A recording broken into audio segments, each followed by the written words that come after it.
Très belle journée, que Dieu nous bénisse et que sa paix, sa lumière et son amour nous guident constamment.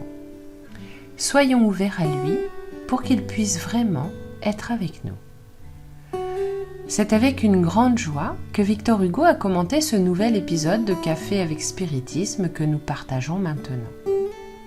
Nous étudions le livre Rencontres prédestinées, chapitre 45, intitulé Défis et réponses.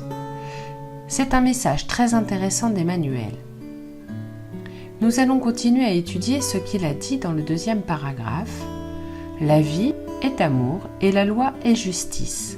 Cependant, la divine providence a placé entre les deux la source de la miséricorde, assurant l'équilibre. Ainsi, en d'autres termes, ce que nous pouvons comprendre, c'est qu'Emmanuel dit que chaque mouvement de Dieu est donné par miséricorde. Car il nous suffit de penser. Notre existence est un acte de miséricorde, car nous n'avons rien fait pour mériter de nous incarner. Nous n'avons pas fait de choses extraordinaires.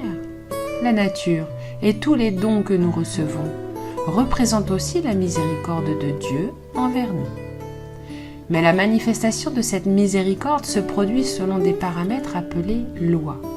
Car tout ce que Dieu fait, il le fait en pensant à tous, à toute la création. Par conséquent, la loi est la justice. Les paramètres que Dieu utilise représentent la justice, c'est-à-dire qu'il n'y a pas de bienfait pour un seul de ses enfants, il y a un bienfait pour tout le monde. Dans ce qu'il veut faire, il maintient l'ordre, car Dieu maintient l'harmonie de toutes choses, il ne s'en mêle pas dans ses actions. C'est nous qui parfois chamboulons les choses. Nous, pour notre seul plaisir, nous désorganisons tout, pas Dieu. Dieu montre la grandeur de son action, car dans la miséricorde, il maintient l'ordre, il maintient l'équilibre de tout ce qui existe. Du cosmos au monde subatomique, il ne se trompe à aucun moment, car il a des paramètres d'action. La miséricorde est juste, en ce sens qu'elle aide abondamment tous les cœurs, sans privilège. C'est une action généreuse qui vient bénir les cœurs, bénir les âmes, maintenir l'équilibre. La miséricorde n'est pas faite pour répandre l'amour au hasard, mais pour maintenir l'unité de la création, pour investir avec le but d'organiser la création. C'est de là que viennent nos nécessités de correction, car quelqu'un qui a dévié de l'itinéraire idéal doit être redirigé. Dieu use alors de miséricorde envers les enfants égarés pour garantir l'ordre du tout.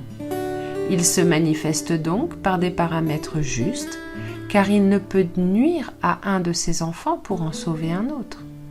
Et cette action miséricordieuse de Dieu, dans les paramètres de justice, est la représentation de l'amour, du soin qu'il a pour chacun de nous.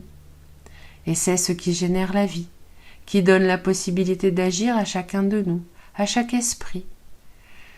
S'il n'en était pas ainsi, il n'y aurait pas de vie.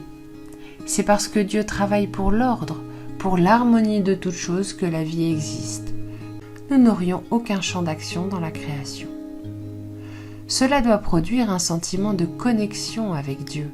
Dès que nous comprenons que tout ce que Dieu fait, il le fait en pensant à nous, pour que nous puissions grandir, et que nous permettions aussi à tous les autres frères et sœurs de grandir également. Je suis vu, je suis important dans les décisions divines, car véritablement, Dieu a pour paramètre le bien commun de tous les êtres.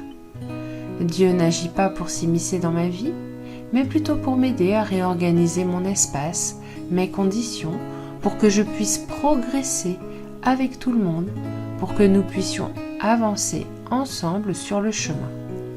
Et dans cet aspect particulier, nous allons comprendre que nous sommes très aimés et nous allons pouvoir ouvrir nos cœurs pour nous rendre compte de manière plus adéquate de la vraie beauté de l'existence matérielle.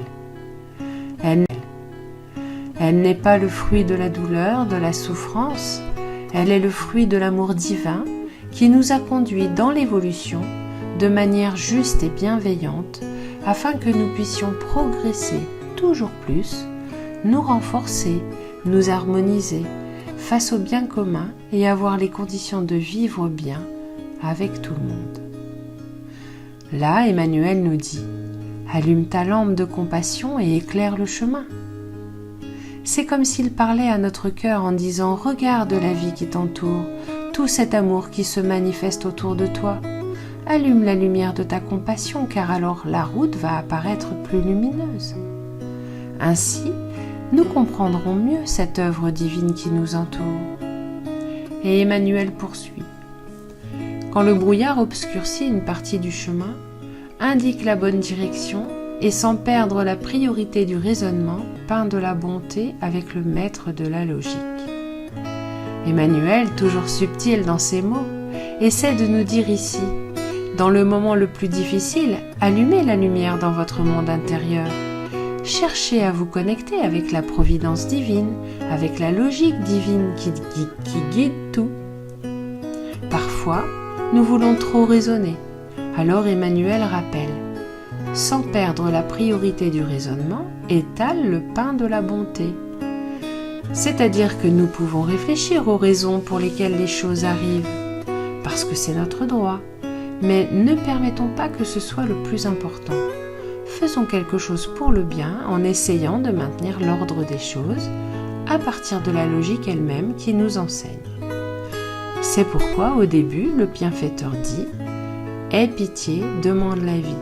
Aie pitié, demande la loi. » Il est important que nous comprenions que tout nous demande de la compassion pour que nous continuions à maintenir l'ordre de la création et que nous continuions à construire le bonheur. Et toute initiative autre que celle-là va créer des disharmonies pour nous et pour les autres, générant des cycles réparateurs inutiles. Car si nous avions toujours le bien commun comme base, nous ne ferions jamais d'erreur et par conséquent, nous arriverions à cheminer dans une vie plus claire, plus heureuse, plus spontanée. Plus nous laissons le bien couler à travers nous, mieux c'est. Que nos anges gardiens soient avec nous et que, soutenus par eux, nous avancions de plus en plus.